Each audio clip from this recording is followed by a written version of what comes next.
Hey guys, welcome to Hate the Sin, Not the Sin It, where we have blunt conversations, honest opinions, and no apologies.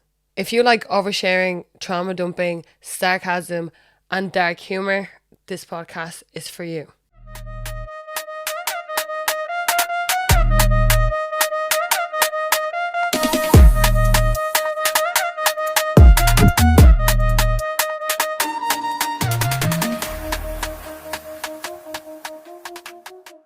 This is the part 2 of the Get to Know Me episode. I feel like it was so good to get all that out of my chest, honestly, and it was so nice to just remember, have happy memories of me being a kid come back as well. I feel like that was really cute. I feel like the worst of it is over. And I don't mean my life.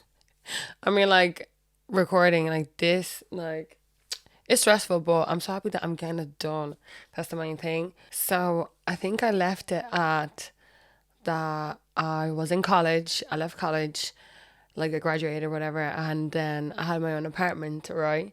But I really want to emphasize on my college life because I feel like that was a very confusing time. I feel like after being in foster care and kind of being mammied and looking after, um, you just kind of left out in the open. And at this point, I was like, okay, what do I do? Because in foster care, you get an allowance every week, and you don't have to work basically.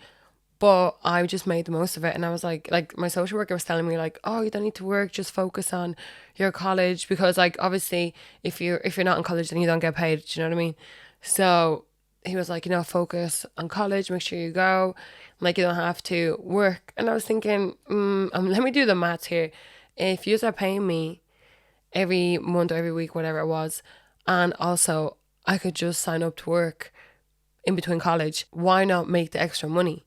Do you know what I mean? So I was like, nah, this is amazing. So I was working in Dunn's, which was, I feel like all employees of Dunn stores have a mutual trauma bond. Um, but yeah, also I had so much fun. I feel like the people I was working with at the time were so much crack. We were working in the Dunn's on Georgia Street. And of course, every weekend we'd be out. We'd be all shift. We'd just be like, no, I'm not going now. No, I'm wrecked, going straight home. No. Literally, once those shutters closed and everyone's looking at each other outside, I was like, we'll go for one.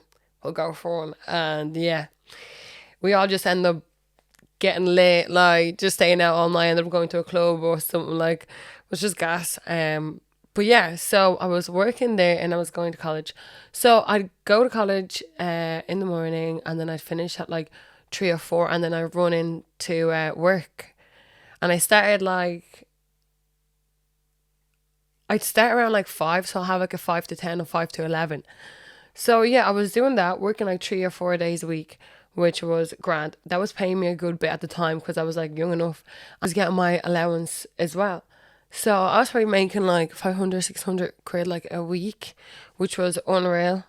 I was, oh my God, where is the money now? Where is the money now? I spent this money, I was just out all the time. I was buying whatever I wanted. I was literally helping people as well. I was literally handing out cash like it was nothing back in the day. Just being yeah, it's grand, I'll get that food for you, I'll get that drink for you, I'll get us a bottle in the club. I was just doing too much. I had too much freedom, do you know what I mean? And also, it didn't help that I was obviously still going through something. I was still missing my family. I still had high hopes that all of us would reunite together at one point, but it didn't happen. Do you know what I mean? So I kind of drank a lot to get away from it. But then I also was I just loved going out. I loved partying. I loved having the freedom. I loved making new friends. It's I've lived so many different lives everywhere. If you've hung around the bank, you would know. You would know the Twitter meetups. I don't know if anyone even remembers this. Back in the day, we used to have Twitter meetups. So people that would just were into all the same things would have these Twitter group chats and whatever. They'd be the hipsters and all those people from all over the country. And we would all arrange to meet in Merrion Park. in town, and yeah, it was just a big massive meetup, and we used to all just get locked. Everyone would bring their cans of Druids, their pouch of tobacco, and we'd just get absolutely hammered. And we literally started meeting up probably around 12 o'clock in the morning, or like 1.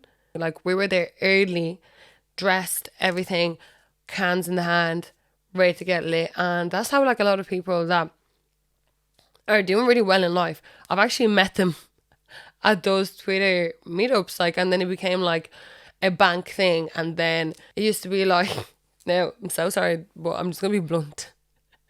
It used to be like the lesbians, the gays. Well, like the gays and the lesbians, they were kind of like a group together. They were like the emos, like they're just playing rock emos that like didn't do much. Then you have the skaters. And then you have the skinheads as well. Oh yeah, and all the dealers and robbers, like just everybody was there. Do you know what I mean? Like, but all of us were mates. That's the thing. Everyone would just like switch group to group whenever they went out.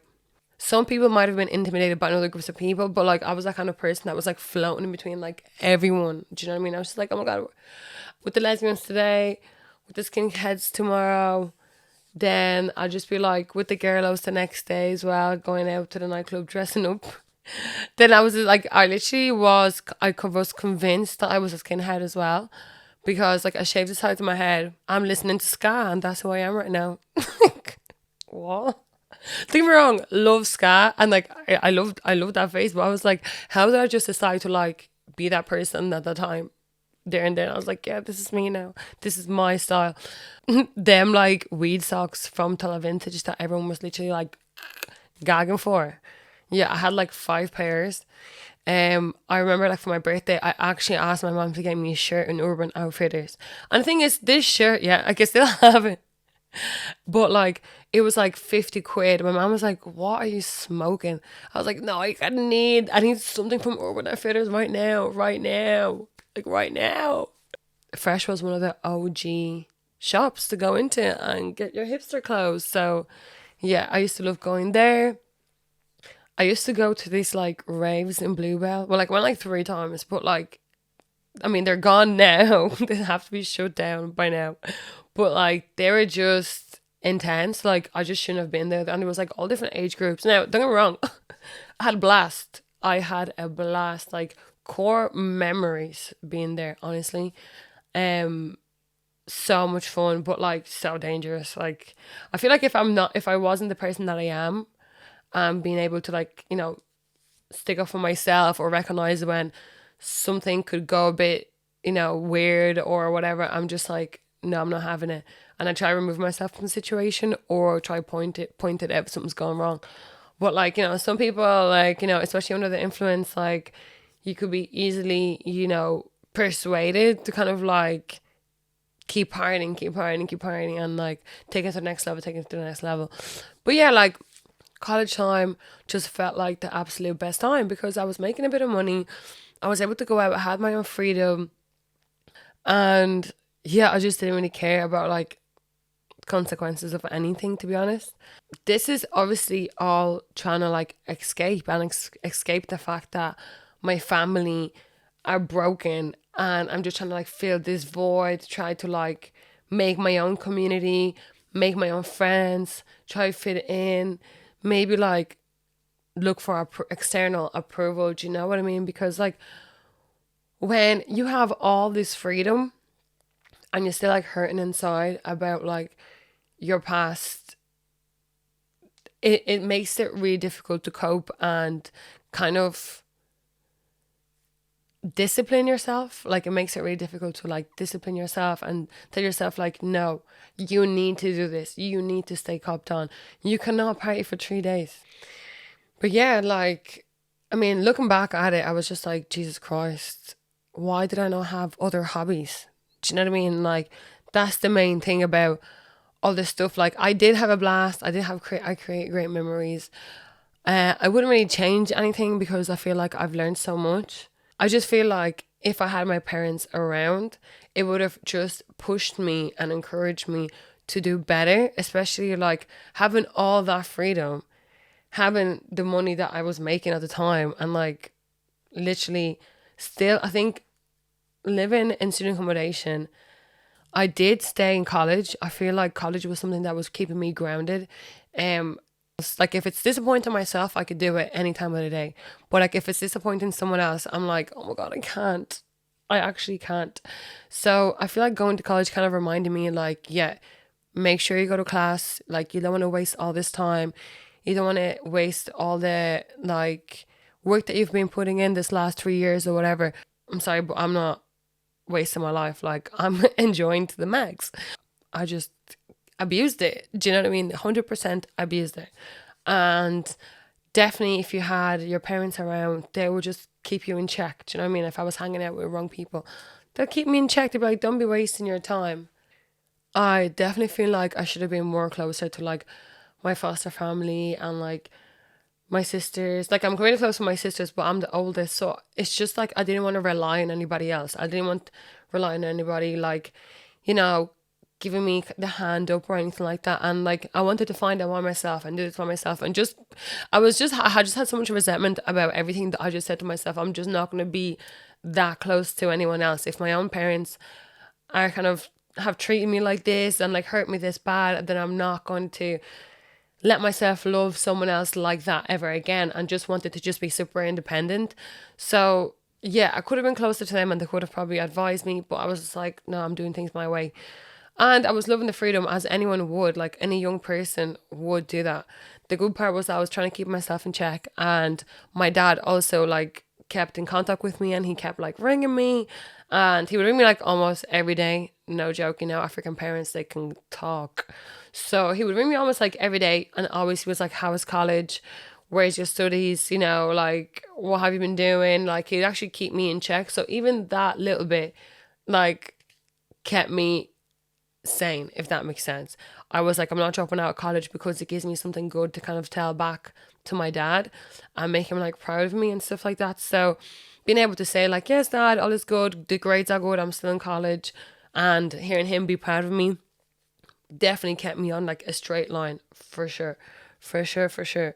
Like I feel like some parents sometimes could like underestimate how much they affect their child's life and even in their adult life as well. Um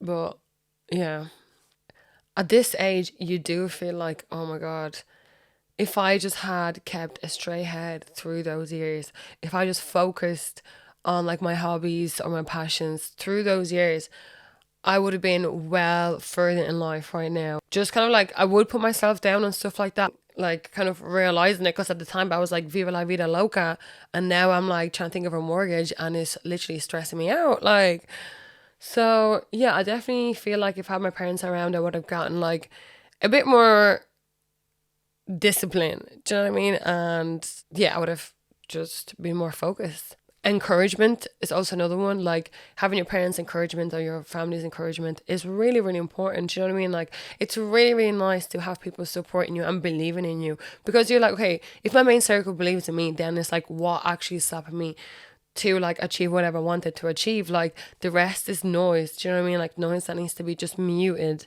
I feel like once you're a smart person and you get good grades and you know that you can do assignments under a lot of pressure last minute, then like you kind of take the piss. Doing assignments while I was at like after parties. I remember someone was like, oh, what are you doing? And I was literally there like, oh my God, I have this assignment.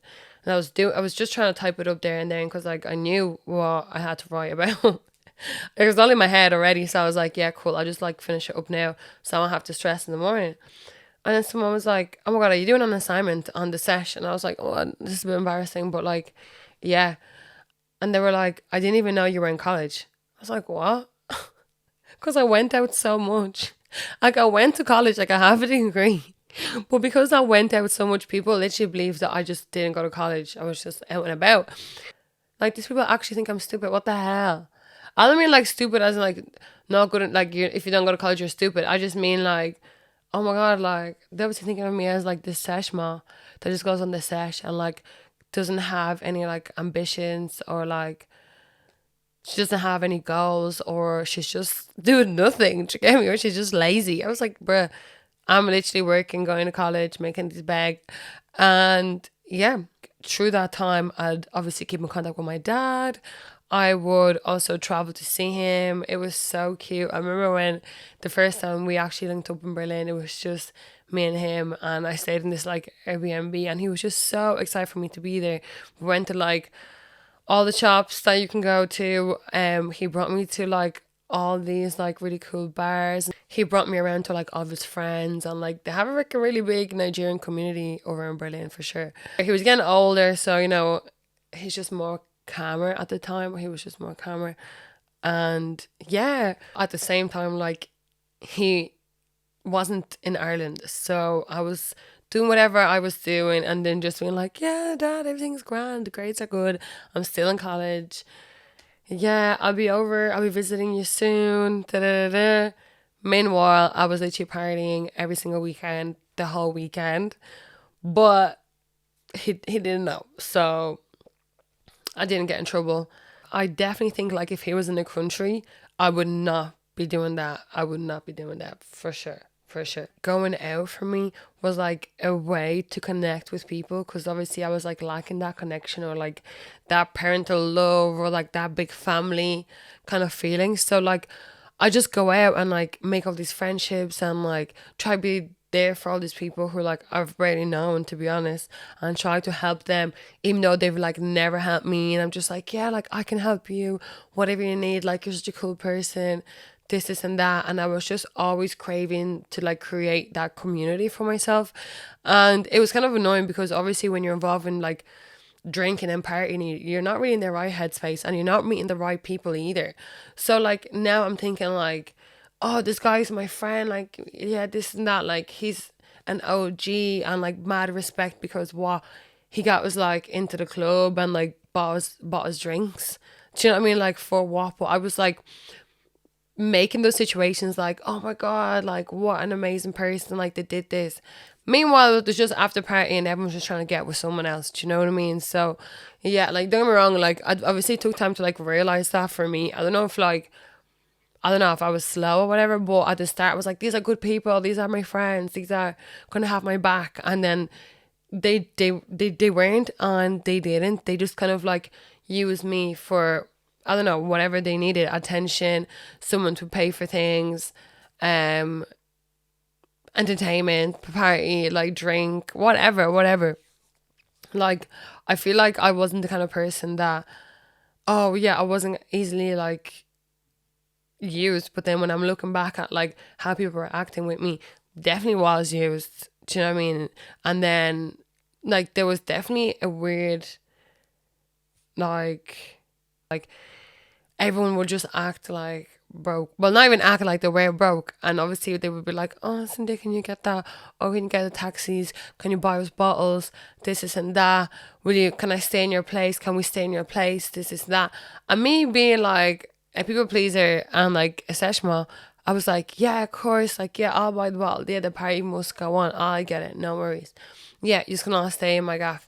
Yeah, no worries. This and that.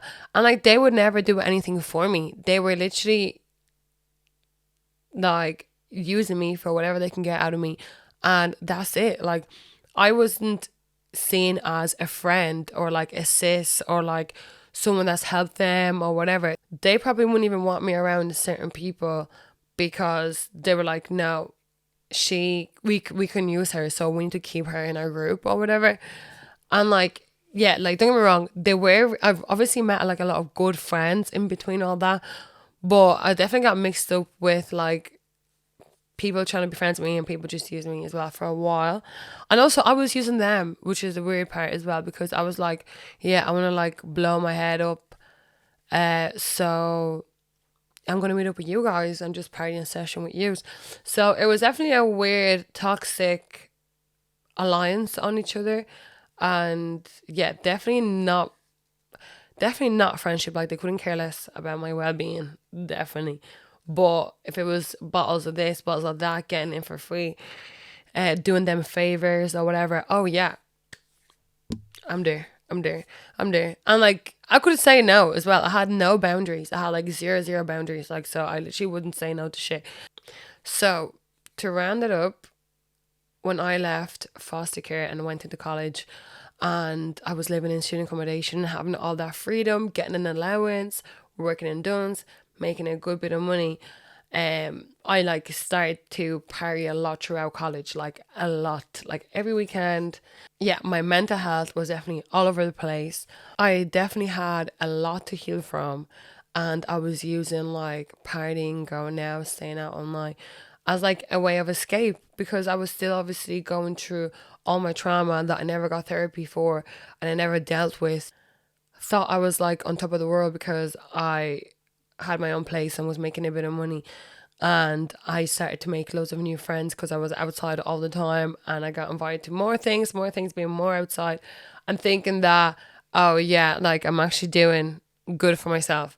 Like to be fair, I did become a promoter because I was like, oh my God, maybe I'm into event management because I'm out so much. It's not easy to like keep yourself in check when you're going through so much and when you have so much on your shoulders. Do you know what I mean? Sometimes it's easier to just get ready, look good, go into town, have a drink, and just blow your head off. But it's not the best thing to do in the long run because it leads to addiction, it leads to mental health, it leads to you feeling lonely, do you know what I mean? Because you're just fulfilling yourself with like more emptiness. What is going out? What is getting blacked out drunk? It's just emptiness and you just feel alone at the end of the day. So yeah, focusing on myself has actually helped me a lot and it's been a lot more fulfilling. Helping other people, just like I would have liked to be helped at the time, also helps me. It's not a bad thing. I'm the kind of person who likes to learn things the hard way. So it's really annoying that I've had to go through so many bad situations and learn my lesson. Like I could have definitely avoided so many problems if I just thought smartly, if I just actually said, what can cause you more damage, and just took what actually was good for me instead. But yeah, so like that was my college era, which, plenty of mistakes, plenty of lessons learned, and self parenting, to be honest. I had to self parent myself and get myself in the right direction so I don't end up, down the wrong road and regretting it later on in life. But yeah, I'm going to leave it at that. Hope you guys enjoyed part 2. And I'll see you guys in the next episode. Bye.